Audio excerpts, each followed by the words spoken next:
Everyone, I'm Dave Spence with Tax-Free Tutors, and welcome to the dark side of the big, beautiful bill. The OBBB was rolled out on July 4th, fireworks and flags and talk of freedom and higher taxes. But as we head into Halloween week, those big, beautiful headlines are starting to look a little spooky. Some of those treats come with tricks attached. I'm joined today by someone who's already helped thousands of accountants and entrepreneurs unpack this bill since July. She's a national speaker and educator and creator of TaxPlanIQ, the SaaS platform used by firms nationwide to automate and scale tax advisory planning. She's also the mind behind ROI Method, which has redefined value pricing for the profession. So if anyone can shine a light on the dark corners of this so-called beautiful bill, it's Dr. Jackie Meyer, CPA. Jackie, you've been teaching, pardon? And thank you. Yes, you've been teaching advisors nationwide now for years, and particularly about the OBBB, and even updated your software to handle the new strategies. What's the biggest surprises you're seeing? Well, there's a lot for high net wealth. So I did a post on LinkedIn a while back when the bill first came out, which was July 4th, if y'all remember. And sorry, I couldn't find the funny face mask to match Dave's cool, what is that? Who is that? Zorro. Zorro. Yeah, Zorro. But yeah, the biggest issues lie for our highest marginal tax rate people. So anyone that's making about $500,000 and more have a pretty spooky result because there's certain new deductions that phase out. It essentially can double their tax rate in a way. And so there's a lot to do around planning in that regard. But I laser focus on the here and now, right? So I'm laser focused on how do I save my clients money this year and then maybe over the next 10 years. And what's so cool is that working with Dave, he's so focused on the future, right? And so I can think of the here and now. He can pull in the future aspect of it, and we can make sure that our clients are taken care of from both aspects, right? So I don't know if you want me to go ahead and dive in a little bit around some of the particular OB3 provisions now, or Dave, if you want to talk a little bit about what the future looks like and why the broader scheme of this could be a bit scary for everybody. Yeah, that's probably a good idea. I know everybody's had the opportunity to see dozens of different webinars and read articles on this bill and what they need to know about it. I've been doing financial planning for 40 years, and what scares me about this one and many others and our tax rates today are we're just ignoring a humongous problem that can't be fixed if we don't do something with higher tax rates. We've got 10,000 baby boomers a day signing on to Social Security and Medicare and Medicaid. We've got a 37, almost $38 trillion debt. The numbers don't work. Former U.S. Controller General David Walker says we've got a problem. It's a 4-letter word, and it's math. And the math just doesn't work. And I like to say the math ain't mathin', Dave. yeah, there you go. There you go. We're doing too much subtracting from our piggy bank and not enough adding. So I want to bring in later in the conversation, and I think that'd be the easiest. Yeah. Yep. Oh, let me, if our participants could mute, sorry, we're trying to make this work on Zoom instead of the Lincoln Live. Go ahead, Dave. Yeah, I think we just need to step back and say, okay, we understand the rules. We understand we always want to reduce our tax bills, but we need to look at this as a new opportunity for long-term tax planning against tax rates that are inevitably going to be higher down the road. So what do we do about that? And we'll kind of kick that around as we talk. For sure. Awesome. And if our moderators could just mute everyone except Dave and me for now, and then we can always unmute people to chat later. Yeah, so the longer term picture is a bit scary. So what can you do to offset that? Like, it's great to state the problem, right? But what's the solution? What can we do? Okay, we're talking, okay, I thought you were gonna dig into some of the current bills now and maybe Yeah, see. I was, but I kind of want to just get right into the longer term picture with you, Dave, if you don't mind. No, no problem. That's great. Um, here's part of the problem. If I can just pull up one of my little things here. Um,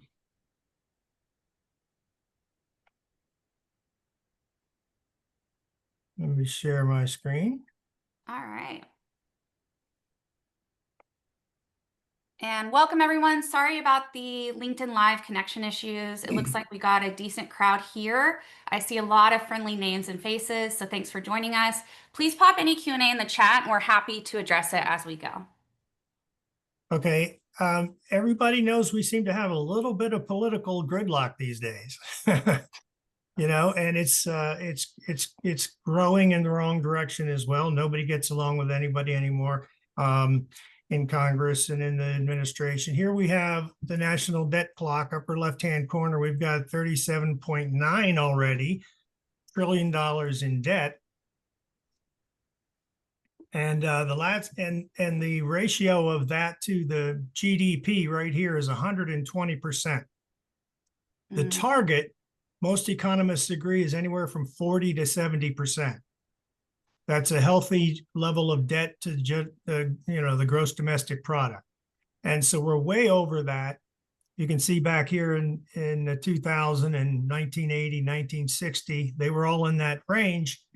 But even back in the 40s, the last time we had it over 100%, it was right after World War II. And from 1940, let me see if I can pull this one up and share. From 1945 to 1985, okay, here's 1945 to 1985. I hope everybody can see my spreadsheet here. Yeah. It shows what somebody making $250,000 today would have paid in taxes adjusted for inflation. So in other words, somebody making $250 today on a fairly simple tax return would be in a 24% marginal tax bracket and an effective rate of 18%. They'd pay $45,000 in taxes. But back in 1985, and some of us on the call were probably filing taxes back then, I was, the 250 would be 83,000. You calculate the tax on the 83,000, that would put them in the 42% marginal bracket and a 30% effective rate. And the bill adjusted for 2025 dollars would have been 73,000 instead of 45. And then 77,000 and 75, 56 here, 67 here, 83 here. These people would have been in a marginal tax bracket of 50% right after World War II, the last time we had this debt problem. Now, we're not addressing it this way, now in 2025 because of the political gridlock and because the Republicans want, this tax bill to continue and because they want to add $2 trillion to the debt on an average year. Now, that $37 trillion, it's a scary number, but let's really take a look at $1 trillion.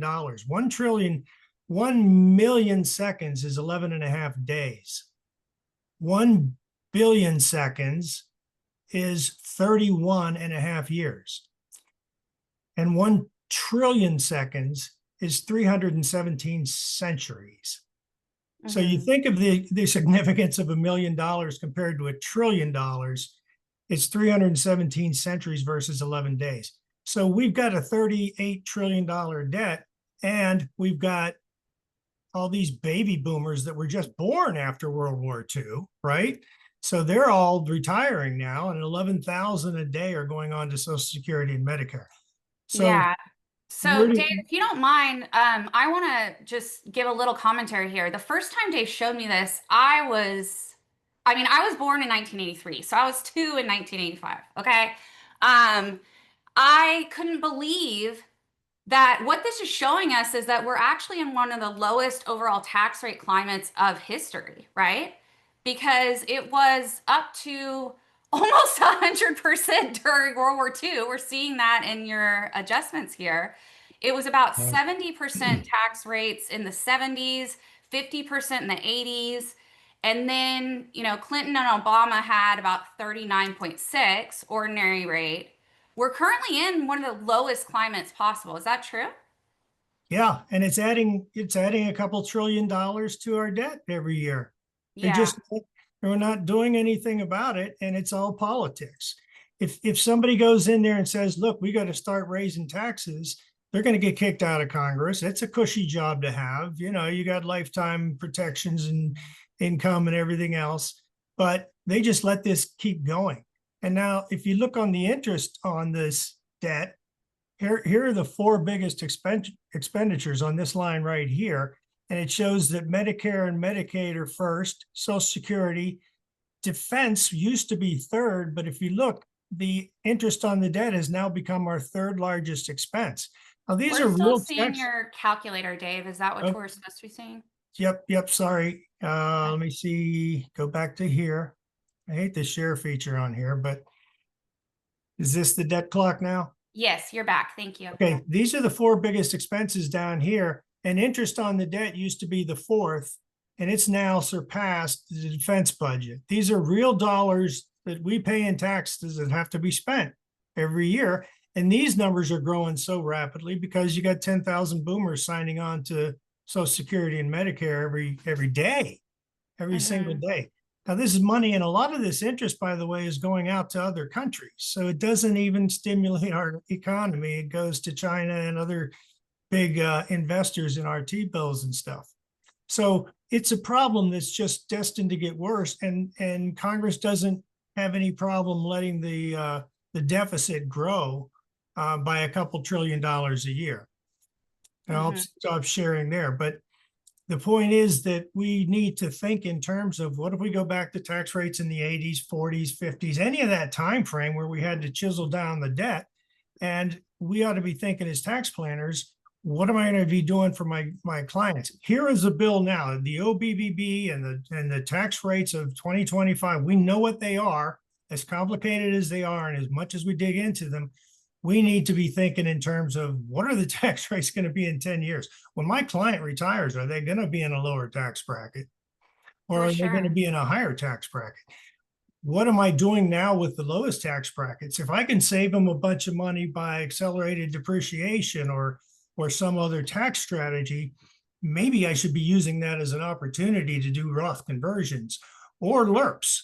The LIRP is a life insurance retirement plan that's been abused and misused for decades. So everybody paws and poo-poos the life insurance. But if it's done properly, it can work better than a Roth. So you can look at a Roth and a LIRP side by side, and the LIRP will do your client a better job if it's done right. And there's several problems, and I write about them in my book, giving everybody the opportunity to get my book today for free, the e-version of the book. Yay! Thank you for that. Tax Pro's Guide to using LIRPs as an advanced tax planning strategy. But I pick apart what the faults are of that. And I think everybody should use both if they're affluent enough, if they're already doing what they can with qualified plans. They may not want to do Roth conversions and throw themselves into the highest tax bracket, but especially at 22, 24%, maybe even 32, people ought to be looking for opportunities to take advantage of the tax rates today. Save as much as we can with Jackie's idea with TaxPlanIQ and other programs, but use it as an opportunity to prepay the bill later on. You're like married to the IRS, right? They get to decide how much of the money they want, but you can decide when to pay it. So if you want to pay it at 30% or 20% instead of 40 or 50 or 60 or 70 later, you can take control. And that's what I think planning should be. So Dave, let's take a step back here. I want to make sure that we're super practical with what people can do now. So I think it's a good time to take a step back, go through some of the OB3 provisions, and then circle back to the fact that our point here is we're in one of the lowest tax rate climates in history. It's not going to last. We need as many permanent long-term tax savings vehicles as we can, whether this year or 10, 20 years down the line. So let me talk a little bit about that, if you don't mind, on what advisors need to do for their clients. Sound good? Absolutely. Okay, Let's do perfect. it. So step one, with OB3, we need to be managing that 500K a year kind of tipping point line for our clients. We're talking about if their MAGI, their modified adjusted gross income, goes to 501K, you're talking about potentially 10% plus more in taxes, if not more than that, on some of their income because their deductions get squeezed. So we know under OB3 that the SALT cap was increased. It was increased from $10,000 on itemizing your deductions to $40,000. But that relief starts phasing out as income rises past that roughly $500,000 mark. So high earners can start losing that benefit, and that's inversely increasing their tax effect. Okay. So it's what people might be calling like a stealth surtax in a way. Your brackets don't change, but your tax bill does because of the eliminations. There's also this new like 2% limit on your itemized deductions. It's a very complicated formula. I'll actually be talking more and deep diving in the OB3 bill this Friday. We're doing a virtual summit. And so I'll pop the chat and the link for everybody if y'all want to join us. It's free for anybody.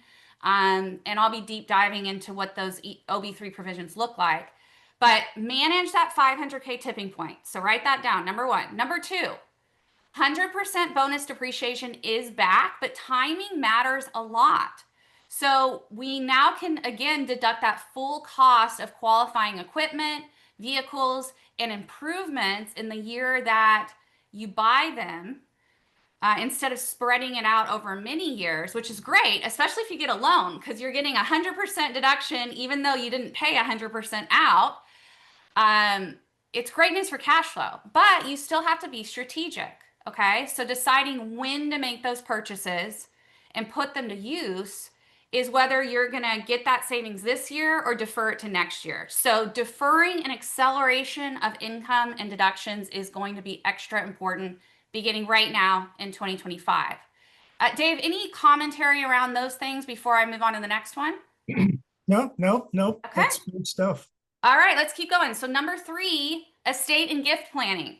The window feels wide now because our estate limits have been set as permanent.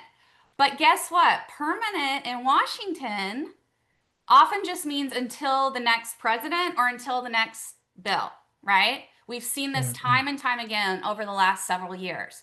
So utilize today's higher limits for gifts, setting up trusts, managing them, business ownership transfers while they're available to lock in some kind of future tax savings benefits when you can. And then number 4, biggest thing to look out for here with clients is audit creep. So I'm going to be straight with y'all. The problem we run into in the tax advisory world is that it's a blue ocean thing that is not required by the government, right? The government requires you to prep returns and file returns. It doesn't require you to try to save taxes. But guess what happens? If you don't do tax planning appropriately now, your clients are going to be assessed with penalties and interest later because they didn't do appropriate planning. And our IRS is currently furloughed. Did y'all hear? Right? Yeah, we all know that we have the government shutdown happening right now. And so we have even fewer people after all the layoffs at the IRS that happened this last year. We have even fewer people to take care of our problems. I'm working with Taz right now. I'm curious if y'all have. I've stopped going to the practitioner priority line for my problems, for my clients. And now I just go to taxpayer advocacy services because I can at least talk to someone there. Well, guess what? I called them 2 days ago and got a voicemail. They're shut down right now. So there's absolutely nothing they can do for me for this penalty that's been sitting out there for my client for years now. So But we have to be proactive, right? But the good news is Congress is still getting paid, Jackie, so that's fine. They're the only ones, apparently.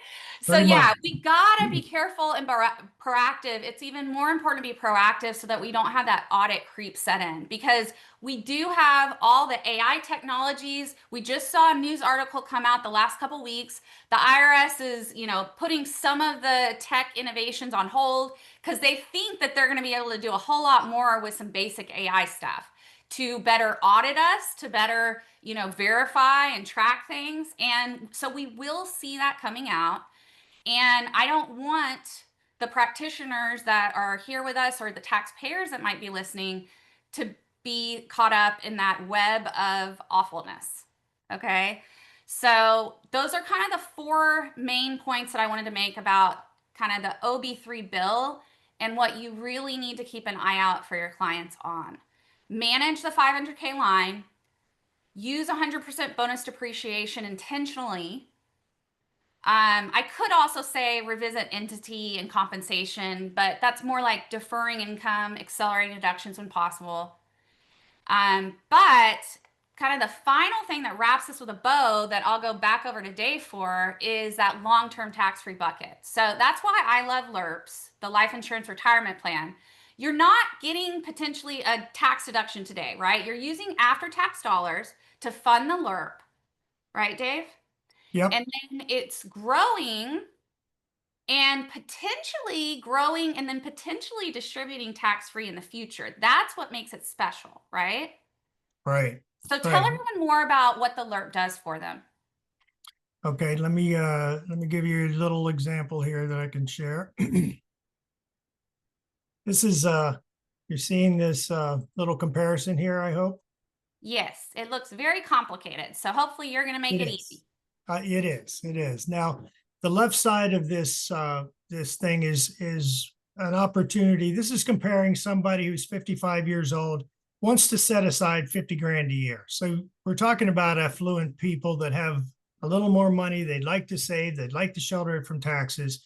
They could have $1 million brokerage account that gets 1099s every year. They could have an IRA that's $3 or $4 million, and they'd like to get money out of it before rates go up. So anyway, this is going to be $50,000 of after-tax money. It could be excess income. Okay. I call it a Roth conversion because that's one way you could do it. Convert $75,000 and you have like 50,000 left over, let's say. So you're putting 50,000 into a Roth on the left-hand side here, or you're putting $50,000 into a life insurance policy over here.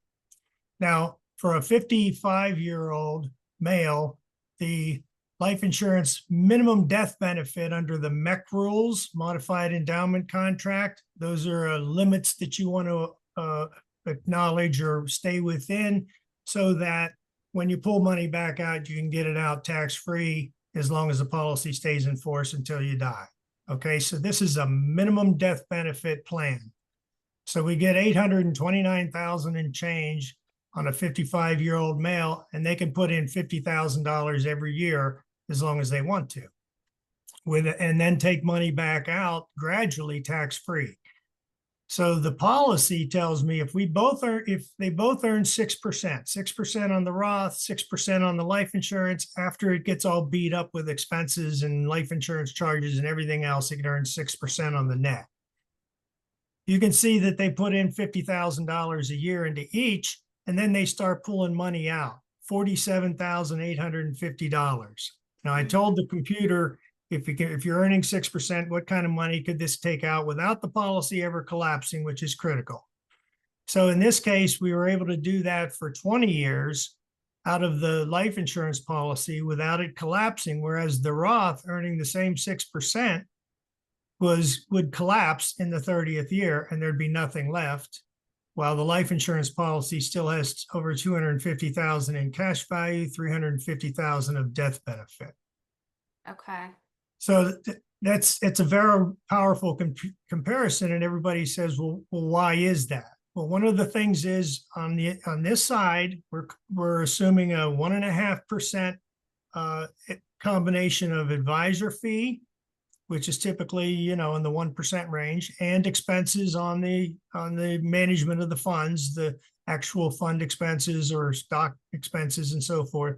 So you got a 1.5% drag here, but you've got the life insurance drag here, all the other charges that they hit you with over here. So, and those on the right side, those end up being about a 1.5% on average over the life of the policy. The problem is, and everybody hates life insurance because the charges have to be higher in the earlier years. If you look at this thing after 10 years, the Roth has $36,000 in it in cash value. No, that it's investment income. The cash value is actually 638,000, and it's only 558,000 over here on the life insurance policy. So everybody says that that's a terrible investment. The two people that ought to be talking about this are your tax advisor, and they don't understand it. They certainly don't want to. They think they've heard it all, that the commissions are terrible and all that stuff. The expenses are too much. So they're not promoting it. They're also not talking about higher future tax rates. But the other person is your investment advisor. They're happy over here because they're making 1% on this money all the way out. But when this thing catches up, the expenses go down as your cash value grows and the death benefit levels off and then starts coming down. You're actually paying less in the out years, much less than you're paying over here on this Roth account. So it sort of catches up. It's like the tortoise and the hare. This thing starts out slow, but it has to, because they're on the hook for $800 and some thousand from day one. And they have to meet regulatory requirements that say you have to have enough reserves on hand to meet those liabilities. So they have to charge a bunch in the early years to get that reserve requirement covered. And after that, they can make the same kind of money that everybody else makes, and they don't have to be charging as much, and the policy outperforms. So you go into the next group of years, we can even continue that $47,000 for another 5 years, and the policy still delivers $800,000 at death at age 100. So you got a big payback on the life insurance side in comparison. Other things that are great about a LIRP is that this money out here in the death column can be accelerated to cover long-term care expenses if you so choose. So you could get, $1 million here. You could get 24% of that a year, $240,000 a year tax-free for long-term care expenses. Over here, you couldn't do that. Yeah. And then on the investment side, a LIRP usually is funded with an IUL and in indexed universal life. And in a bad year, that doesn't lose any value. It just stays at zero. So $500,000 you got here. In a bad year, it's going to stay at $500,000. Over here, the 545 might drop to 400. So it's got this downside protection. It's got the long-term care. It's got a tax-free death benefit, and the expenses actually end up working to your advantage to take it out gradually and not pay any taxes on any of that. So it's a powerful tool. The last point I'll make about it is if down the road, 10 years down the road, they're finally saying, okay, we have to raise taxes. All these boomers are not earning income anymore. Where can we tap money? And they're going to look at those Roth accounts, which they seem to love these days. They're always making Roths better because it makes them look a little bit better too. Every time you do a conversion, there's new revenues coming in. So they're going to look at trillions and trillions of dollars in Roth accounts, and they're going to look at millions of dollars in these LIRPs, and they're going to say, let's tax some of the Roth. So just like they did with Social Security, which was tax-free in the early years, now we pay on up to 85% of it. They're going to start looking at things like taxing the Roth distributions. Maybe it'll be a percentage of it, but it's more at risk than the life insurance is in terms of legislative risk. That's nuts. Let's pause there for a sec. Did y'all hear that? That potentially in the future, one solution to our national debt is starting to tax part or all of our Roth distributions. That would be insane, right? So what makes the life insurance more protected, so to speak, than something like a Roth with them making it taxable? Yeah, I mean, they're going to look at it. Right now, there's almost $3 trillion in Roth accounts, and it's growing rapidly, and people are more and more people are trying to, thinking that they're not going to be in a lower tax bracket in retirement. So, what are they going to do? What should they be doing now that rates are only 22, 24%, even 32 and such? So they're doing Roth conversions. They're liking that. And, when the time comes, Congress is going to look at this and say, okay, on the one hand, we've got this low hanging fruit, trillions and trillions of dollars. It could be 10 trillion by then. It could be 20 trillion by then. And we're going to look over here at these life insurance policies. Well, that's kind of sticky because now you got a death benefit involved. You got family depending on the death proceeds. You got a contract between the client or the customer that bought the policy and the insurance company. You've got a whole industry that there could be a run on the bank, and the insurance industry could be under financial stress if you start taxing that. And there's only a little bit of money in comparison. So it's often looked at from planners like myself as not a low hanging fruit. It's something you have to pull up out of the ground, So if they start taxing our savings like that, they're going to go for the Roth way easier and way faster than they would on the life insurance side. Plus, you got the life insurance promises.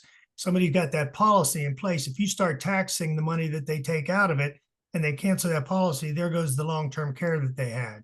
Now, all of that can come around and bite you again because these people might be on welfare before you know it, because you caused a run on the bank and a cancellation of all these policies. So it's considered legislatively much less risky than the Roth accounts. And they're both great. I like people to diversify.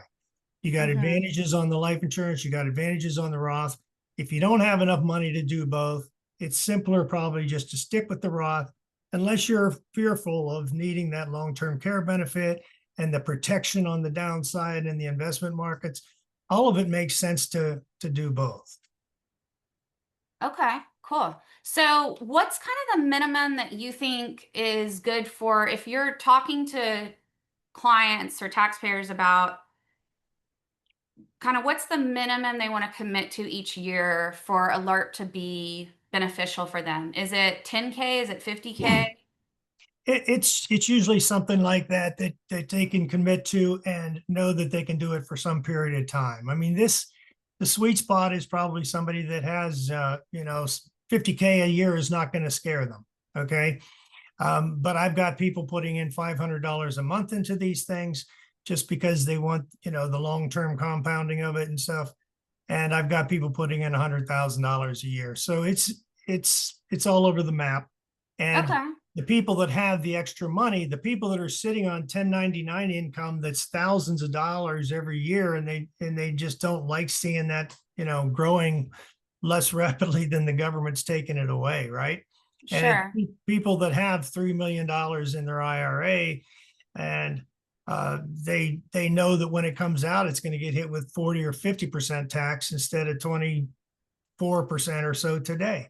So it's anybody that has the affluence. It could be assets or income that can fund this. And I look for people that have the money to do a handsome contribution. Those are the ones that are going to benefit the most. Okay. We've got a few questions in the chat. Thomas wants to know, is this for UL only and not IUL? This was kind of before you discussed the IUL, I think. Yeah, the most popular plan right now is IUL, Indexed Universal Life. And a universal life policy gives you flexibility. You can skip premiums. You can adjust the death benefit over the years and things like that. So universal life is good. It came out in the early 80s. Indexed out about the early 90s, where they said, okay, instead of giving you 3 or 4% on the cash value, we'll put the money into a stock index. And now they give you several different choices for the indexes, but they'll put a cap on it. They'll use a piece of your premium to buy options so that they can give you the upside of the market to a certain level, whatever the options will buy. So if the market goes up 20%, you might get 14 or 12 or something like that. So you've got the opportunity to earn a lot more than the 3, 4, or 5% that is traditional, before the 80s or before the 90s in the life insurance industry. Okay. So, believe it or not, we only have about 20 minutes left of our time together. So, let me get a couple more questions from the chat to you, Dave. So, are you using an irrevocable life insurance trust to keep it out of the estate? Tim is wondering. You can do that when you use an ILIT, an irrevocable trust, irrevocable anything, you're going to have limitations on what you can do yourself with it. In other words, you're moving the death benefit away from estate taxes, but you're also moving the cash value away from your personal access. So there are sophisticated ways to do it. You can do a spousal lifetime access trust.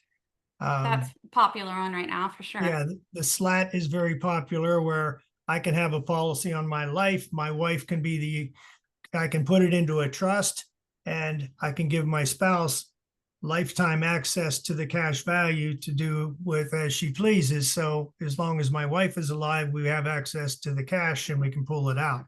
There are several other estate strategies and tax planning moves that can be involved. I just, in most cases, I keep it simple because the estate tax is not the biggest problem. If $1 million comes into your estate when you die, that's not much of a big deal. I think someday it will be a big deal, but not at $1 million level. So I'd rather make it simple and have easy access to the cash and be able to pull this $47,000 a year out. Okay, yeah, that makes sense. And other question here was, what insurance company are you illustrating? Are you using IUL or VUL? So IUL, but yeah, if you could answer the remaining of that. This was an old, a few years old, and it was, I think it was an Allianz contract. I don't have any particular company that's the best. There are probably a top 5, and they can change all the time. So you really want to work with an expert on LIRPs. And there's only probably out of the thousands of insurance people out there, investment advisors and everything else, there's a very small percentage that get this. And when they do, they can access any company and they can shop it around, if you will. Sometimes the underwriting comes into play and some companies are a little hungrier for the business and they'll give you a standard or a preferred rating where somebody else might want to give you an insurance rating, all kinds of things. Dave, you're the expert on this, right? I mean, we come to you, you're our preferred vendor in TaxPlanIQ. You're going to be the one to figure out which of these and help figure out what insurance provider to use, right? Exactly. Okay. Yes. Yeah. So at the end of the day, like, don't worry so much because you have someone like Dave that can help you do it. And that's what I would recommend. Thank you, Jackie. Sure. So someone is asking where they can find this insurance calc spreadsheet. They use insurance carriers, but they're all different and cumbersome. Shocker, right? Right. Yeah, and I would caution you about who's dealing with the insurance and what they're trying to accomplish for you. This one is structured so that it has the minimum death benefit and the maximum cash flow for retirement. In some cases, you might have a 65 or a 70-year-old who says, I don't really need the cash flow, but I want to do something that's going to pay off for my kids and my grandkids. And I would structure it differently for that. So the spreadsheet is not the big deal. In fact, I would, to be honest with you, I wouldn't expect the LIRP to deliver the same as the Roth. I would use the bond portion of an allocation. Let's say you're 60-40 and you've got 40% of your portfolio in bonds. Okay, everybody understands a 60-40 mix. I would use the bond money and come over and fund the LIRP. The stock money can stay in the Roth. You want the most growth that you can get, but you're going to give up some of the downside protection, right? If you use the bond portion of your assets to fund this thing, a bond's not going to give you a zero return in a bad market. If interest rates go up, your bonds are going to lose value. But in the LIRP, they're going to outperform the bond. In the LIRP, they're going to use those indexes and the average returns are going to be 4 to 8% instead of, the bond giving you 3 or 4 or 5%. So it compares better against a bond, and you should hope that your stocks are going to give you better. these stocks aren't going to be limited to a 14 or 12% return like the LIRP is. So you want your stocks over in your Roth and you want your bonds Okay. over in the LIRP. That totally makes more realistic sense. Yeah, I plugged in. We have kind of this, we have these same kind of calculations that you can play around with in TaxPlanIQ. Can I steal your screen real fast? I want to show the bottom line. If this visual is a little overwhelming to you, which I know it can be for me, I want to show it to you in a different light. Oh, I'm not a host to share my screen. Oh, Oh no, yeah, I can do it. Here we go. Sorry, my bad. Okay.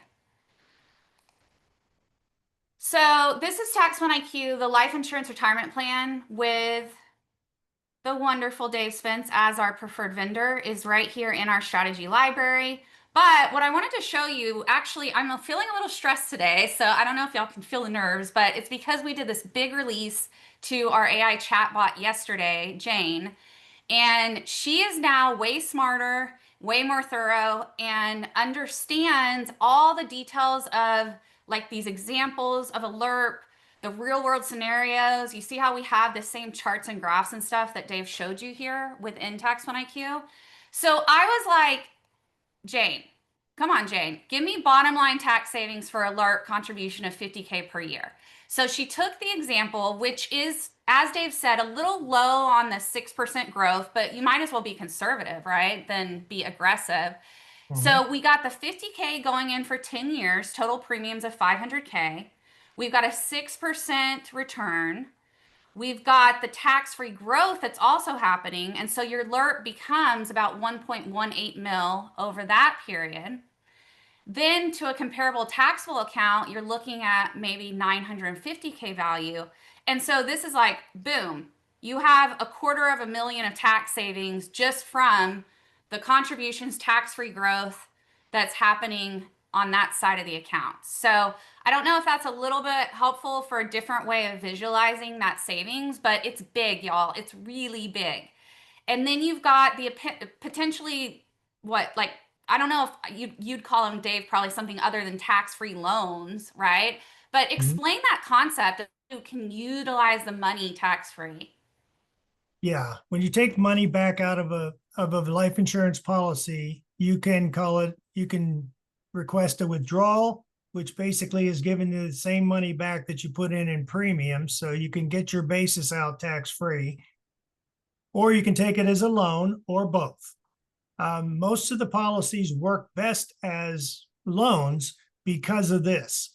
When you borrow money out of your own policy, as compared to a Roth, you're not actually taking the money out of the policy. The insurance company's loaning it to you, and it's collateralized by your cash value and the death benefit. They're going to reduce those when they pay the death claim.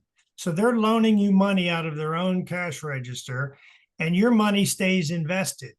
Now they're going to charge you an interest rate, and you're going to continue to earn, but you can earn on the index 6, 7, 8%, and you're only paying them 4 or 5%. Now it's true that you could get a 0% return, but those don't happen very often. And you could probably earn money. You can earn a spread there on your cash value because it stays in the policy, and it doesn't on the Roth side. Once the money comes out of the Roth, you're not going to earn a penny on it after that. You're not going to pay any interest. But on the life insurance policy, you can still earn money on it, and it could be more than the interest rate charged. There's also an option that you have a wash loan where you just say, I don't want to take the risk, so charge me 4% and credit me 4%. So that's how a loan works, and it can work to your advantage long term and enhance what you can get out of it and keep the policy going longer. Okay, awesome. So let me stop sharing there. What we do in TaxPlanIQ, when you upload the PDF 1040 of the return, we're going to automatically suggest 50 to 60 plus tax strategies within like seconds. And so what we did around the LIRP, which took a little bit of time to mold because this is pretty innovative stuff, right? Like, how do you look at someone's prior 1040 and figure out if they're a good candidate for a LIRP or not? And so what Dave worked with our team to do is essentially the eligibility criteria you want to look for your clients is if they're making over about 200K a year in taxable income, they have taxable interest of maybe 10,000 or more, which means that they already have kind of a diverse portfolio. And then also that they're maybe, recognizing capital gains and losses, because that's another aspect of a more diverse portfolio, right, Dave? Right, right. Okay, I look, awesome. I look at a tax return and I see how much money they're making on Schedule B, and I say, okay, divide that by, let's say, 4%. And you divide that by 4%, it'll say, oh, there's $1 million there, or there's $500,000 there in that portfolio, and it's getting taxed every year. Do they need that? Do they want that? You can get it back out of a life insurance policy, but again, you're going to have front end charges, you're going to have surrender charges, they're going to limit you a little. But let's take an example where somebody, inherits $1 million. Grandma died, I've got $1 million, I'm making good money now, I'm going to set this aside for the future. I don't need it. How can I move that $1 million into a LIRP? You can do $200,000 a year into a LIRP for 5 years, and it's all sheltered from taxes from then on. And there's a nest egg. There's a nest egg for your grandkids, and there's a nest egg for your long-term care. And you've gotten rid of the IRS. So it could be excess assets. It could be excess income. And I just look at everything and see where the best place is to get it. If there's too much in their IRAs and 401ks and all that stuff, let's look at the 24% tax bracket. Let's fill that up every single year, and let's move that money from one account to another. And whether that's a Roth or a LIRP or some combination of them, then we're effectively sheltering the money, spreading the risk, adding long-term care risk, adding down market risk, protection, all kinds of things that are good that can happen here. Okay. And Matthew says, just to be clear, you don't have to pay it back though, right? But if you do, you can with excess funds. Right. You probably wouldn't want to pay it back Yeah. unless you wanted to reload the shotgun, it's just like, you can drop more money in, but this is money that's coming back to you tax-free, and it just gets wiped out by the death benefit. Back on that spreadsheet and the one in the TaxPlanIQ software, it's going to show you the death benefit in the far right-hand column is net of all the outstanding loans. So you want to tweak it that way. So you've got 400,000. You can have $200,000 a year coming into your household between Roths and LIRPs, and not have to file a tax return, and your Social Security can be tax-free. So pretty amazing. In an ideal scenario, you can pretty much divorce the IRS. That's very exciting news. And I'll go down. I'll tell you another thing that often comes up is, why haven't I heard of this before? Like I said, your tax preparer would love to be able to tell you about this if they understood it, and they don't want to sell anything. They're not going to be thinking in terms of higher taxes, except people that are on webinars like this, and they see the threat of the debt and all of this. So the tax preparer is just too busy and hands full with all the tax rules and everything else. So the tax preparer is not doing it. And the next person is your investment advisor that you pay a lot of money to manage your assets and stuff. And they're gonna down it because they probably aren't licensed to sell insurance. They think that you're giving up too much money in those early years. They don't understand how it works on the backside. And they don't want to talk about taxes, taxes today or tomorrow. So the two people that might want to tell you about it aren't talking about it. Now, the third person would be somebody that comes around and sells these things or sells life insurance in general. And you know what the problem is there? These life insurance policies these companies need tons of policies out there to spread their risk and meet their requirements to have enough reserves. So they have to pay big commissions to these insurance people. And you think about it, the insurance company doesn't get ahead by paying big commissions. That's money out of their pocket, but they need the activity. They need the risk pool to be enlarged all the time. So they pay these big commissions, and then they don't pay much after that. Some don't pay anything after that. So you got these insurance agents bouncing from, new kill to new kill, basically, and they're not servicing the contracts. So a year into the plan, you know, you have somebody putting $50,000 and then their CPA or their investment advisor says, "Why are you doing this?" And he said, "I don't know. You know, I don't remember all the details, but I think it makes sense. It did at the time." And they say, "Well, let's just get out of this before it gets worse." And, you know, they'll tell you something that they don't understand. So it falls apart. It's terrible. I get into that in the book. Again, everybody gets a free copy of the book. Please don't hesitate to follow the link. I think the link's already in there, but we'll make sure it is, to get your free ebook on that. It's a quick read, but it basically explains all the reasons why nobody's been talking about this and how to make it work. And that's where I think the tax professional comes into play. The tax planner, the preparer turning planner, can be the stimulus that brings this to happen and keeps it together. You're dealing with your client year after year after year. You can keep them on track here.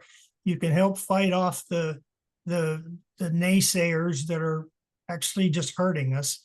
And you can just say, look, this makes sense. Let's keep to the plan here. We're going to do 50,000. That's done. We'll even set up a sinking fund to make sure it's there next year. And we'll always be a year or two ahead. But when that happens, it works really, really, really well. Yeah, that's amazing. Okay. We only have just a couple minutes left. I know I have a few closing thoughts. Tim asked, are you also using premium finance? So if you could quickly answer that. That's a complicated question, Tim. It may not fit here for today, but yes, premium financing is a sophisticated way for usually big policies, big premiums. You involve a bank and you use the bank's money and you make more than what they charge you. Premium financing can work as well. In a corporate situation, you can use corporate dollars and just cover key executives or shareholders or whatever you like. It's a discriminatory plan because we're not taking tax deductions when we make the premium payments. But premium financing is a little bit more complicated than what we can talk about today. But yeah, there's all kinds of creative ways to skin the cat and you know, deal with every uncertainty or every pitfall out there, basically. Yeah. Well, what I really love is that, I mean, you're obviously super passionate about this stuff, but I mean, you'll have a complimentary call with anyone to talk through their situation and figure out what's best, or even deep dive into this premium financing thing, right? So how can people reach out to do that?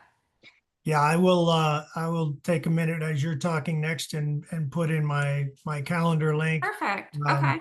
You can reach me through taxfreetutors.com, and on LinkedIn at Dave Spence CPA or CFP, I think it is Dave Spence CFP on LinkedIn. And yeah, I'd love to have a chat with anybody. I offer some tutoring through Tax-Free Tutors, where I'll take anybody that wants to do some level of this, and there are several levels. You know, you can just dip your toe in the water and do the best thing for your client, or you can go all the way to where you're licensed and you're working with me or one of my colleagues and doing this for clients and sharing in compensation without taking on the day-to-day management of all this stuff.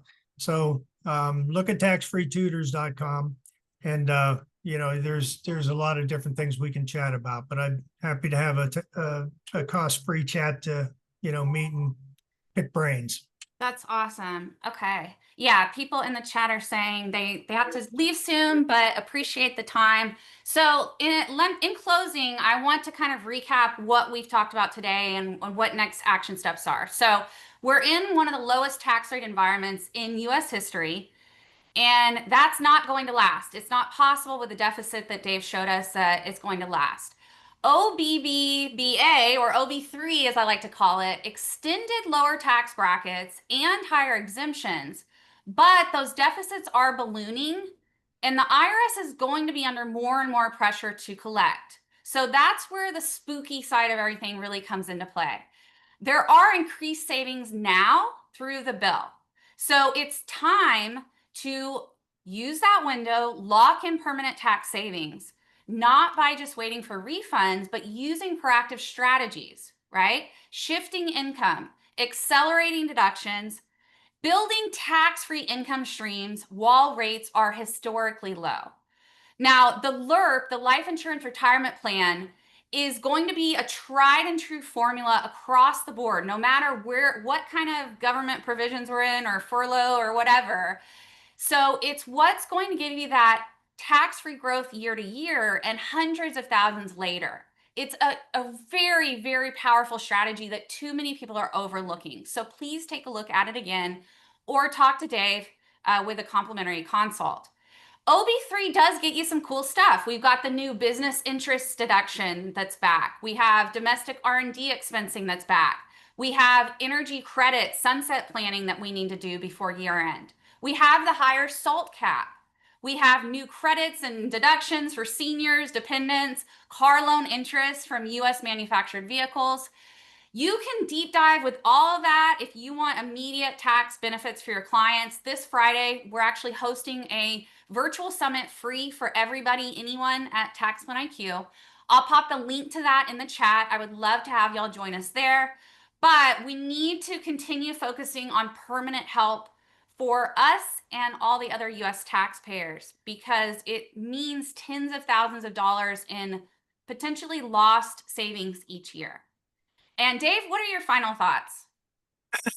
Well, I appreciate you being here, Jackie. Of course. Again, I think that the main thing that we need to be think about as we get into planning, plan for reducing taxes, not just today, but it's critical. The TaxPlanIQ is awesome. It's the only one I know about that even recommends the LIRP. And I think, we should look at everything that you can help save people with taxes with TPIQ and say, okay, that's a big step one. And look what we've saved the client. Now let's go to step two and get ready to divorce the IRS. And we can be prepared to pay the least amount later on when the feces hits the fan, Yeah, for sure. All right. Awesome. Well, Dave, this was a lot of fun. Again, everyone, thank you so much for your patience with the Zoom live issues, but we will definitely get a recording out to anyone that missed part or all of the session. I'd also love to connect with everyone on LinkedIn. I'll pop in my link for that too. And then I think Dave, he got his info in the chat as well. And so on that note, I think we got to go. So remember to get the book. Read that book. Yes, and get the book for sure. Yeah. It is an amazing book. I did a testimonial for Dave on it, and he's giving it away for free just to everyone that's attending today. So thank you for that, Dave. Thanks everybody for your time today. Happy Halloween, happy fall festivities, and hopefully we'll see you again soon. All right, take care. Thanks, Jackie. Bye-bye. Bye. Thanks, Dave.